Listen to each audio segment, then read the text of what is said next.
1952 నుంచి ఎన్నికలు జరుగుతున్నాయి. ఫెయిర్ ఎలక్షన్స్ జరిగిన రోజులు. అంటే ఇప్పుడు ప్రజలు దొంగను ఎన్నుకున్నారు అనుకోండి, అది వాళ్ళ ఇష్టం. ఇప్పుడు ప్రజల సంపదని, వాళ్ళ యొక్క ట్యాక్స్ డబ్బుల్ని ఎలా మేనేజ్ చేయాలి, వాళ్ళకి ఏం కావాలనేది ఇట్స్ దేర్ చాయిస్. దొంగను ఎన్నుకుంటే, దోసుకునేటోని ఎన్నుకుంటే, సో దోసుకోవడమే వాళ్ళకి ఇష్టం ఉంటే దొంగను ఎన్నుకుంటే ఎన్నుకొని, మాకు సమస్య లేదు. ఎప్పుడు సమస్య వస్తుంది? ఎప్పుడైతే నువ్వు మోసం చేస్తున్నావో, ఆ ఎన్నికల ప్రాసెస్ని దొబ్బబెడుతున్నావో, సో అప్పుడు సమస్య వస్తున్నది. మరి ఎన్నికల ప్రాసెస్ను దొబ్బబెట్టినప్పుడు నువ్వు ఎన్నికలు ఎందుకు జరపడం? దానికి టైం వేస్ట్, డబ్బులు వేస్ట్, ఆ నిర్వహణకు కావాల్సినవి. ప్లస్ మన ఫోకస్ అంతా ఇంకా ఇంతకంటే పెద్ద సమస్యలు ఉంటాయి కదా. తినేటోడు ఎవడొచ్చినా సరే అనుకున్నప్పుడు, ఇక ఎవడొచ్చినా తింటాడు అన్నప్పుడు ఇక ఈ ఎన్నికలు ఎందుకు, మార్పుడు ఎందుకు? ఒక 5 ఏళ్ళు ఒకడు ఉన్నప్పుడు వాడు సరిగ్గా పరిపాలించకపోతే, వాడు చెప్పినవి చేయకపోతే ఇంకో జీతగాని పెట్టుకుంటాం. ఏ జీతగాడు వచ్చినా దోసుకుంటాడు అన్నాక ఎన్నికలు ఎందుకు? ఈ ఎన్నికల ఖర్చు కూడా మాకు మిగులుతుంది కదా, ఎట్లయినా దోసుకున్నాడే కదా. సో ఆ క్రమంలో ఇక్కడ సమస్య ఎక్కడ వస్తుంది? ఈ అమిత్ షా అనే దుర్మార్గం, వాడు చాణక్యుడు అని చెప్పుకుంటాడు. ఎవడు చాణక్యుడు? చాణక్యుడు ఏం అసలు? అది ఒక మిథికల్ క్యారెక్టర్ అంటారు. సరే, మిథికల్ ఏదైనా సరే, చాణక్యుని జీవిత చరిత్ర మనకు చెప్పిన కాడికి, ఆ బాపనోడు చెప్పిన కాడికి, వాడు ఒక్క మంచి లక్షణం అని చెప్పండి ఆ చాణక్యుడు చేసిన దానిలో. మరి వీడే చెప్తాడు, కర్మ సిద్ధాంతం వీడే చెప్తాడు. యదా యదా హి ధర్మస్య గ్లానిర్భవతి భారతః అభ్యుత్థానమధర్మస్య తదాత్మానాం సృజామ్యహమని శ్రీకృష్ణ భగవానుడు భగవద్గీతలో చెప్పిండు. ధర్మం ఎక్కడెక్కడ గ్లాని అవుతుందో అక్కడ నన్ను నేను సృజించుకొని ధర్మాన్ని కాపాడుతా అని చెప్పిండు. ధర్మో రక్షతి రక్షిత, ధర్మాన్ని నువ్వు కాపాడు, అది నిన్ను కాపాడుతుంది అని చెప్పిండు.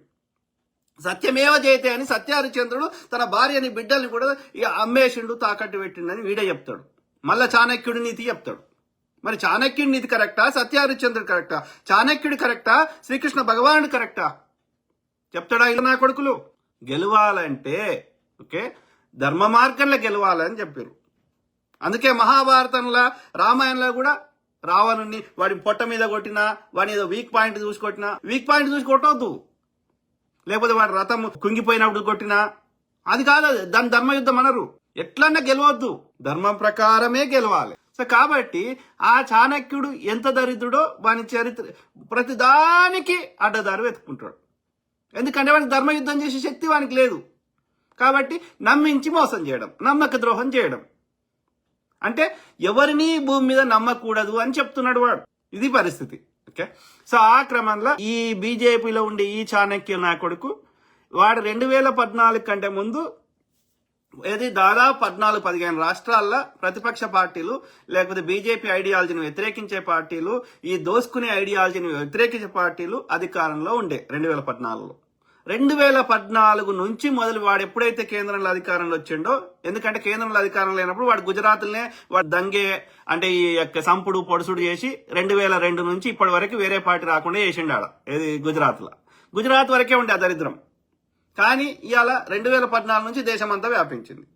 కర్ణాటకలో ప్రతిపక్ష కాంగ్రెస్ ఎమ్మెల్యేలు ఎత్తుకుపోయిండు వాడు, అస్సాంలో దాచిపెట్టిండు.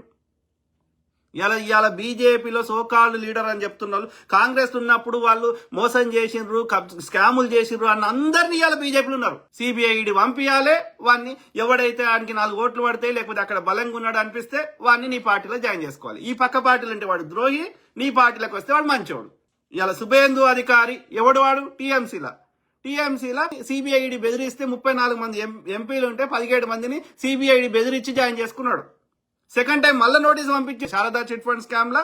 సో సెకండ్ టైం టీఎంసీ వాళ్ళకి మాత్రమే పంపించారు సిబిఐ. అదే ఆ టీఎంసీ నుంచి బీజేపీ జనాలకు పంపించలే. అర్థమైంది? అంటే అర్థమైంది, నువ్వు సిబిఐని ఈడీని ఎందుకు పెట్టిర్రు? సిబిఐ అనేది నేరాల గురించి పెట్టిర్రు, కానీ వాళ్ళని బీజేపీలో జాయిన్ చేసుకోవడానికి పెట్టలే ఆ వ్యవస్థలు. అంటే ఏమర్థం? ఒక స్వతంత్రంగా పనిచేయాల్సిన సిబిఐని, ఒక స్వతంత్రంగా పనిచేయాల్సిన ఈడీని, ఒక ఆర్థిక లావాదేవీలకి, మనీ లాండరింగ్ ని ఆపడానికి, అడ్డదారులలో డబ్బులను తరలించకుండా ఉండడానికి, ఆ యొక్క బ్లాక్ మనీని నిరోధించడానికి పెట్టినది ఎన్ఫోర్స్మెంట్ డైరెక్టరేట్. దాన్ని నువ్వు బెదిరించి ప్రతిపక్షాల దగ్గర పైసలు లేకుండా చేయడానికి వాళ్ళని బీజేపీలో జాయిన్ చేసుకోవడానికి పెట్టలే కదా సంస్థని. ఇప్పటి వరకు సిబిఐ గానీ ఈడీ గానీ ఒక్క బీజేపీలో జాయిన్ అయిన మీద గానీ బీజేపీకి సంబంధించిన వాళ్ళ మీద ఒక్కరి మీద చర్యలు తీసుకున్నారా? అంటే బీజేపీలో ఉన్న వాళ్ళందరూ నీతిమంతుల, ఓన్లీ చెడ్డ వాళ్ళంతా ప్రతిపక్షాలు పుట్టాలని పుట్టించిందా భారతమాత?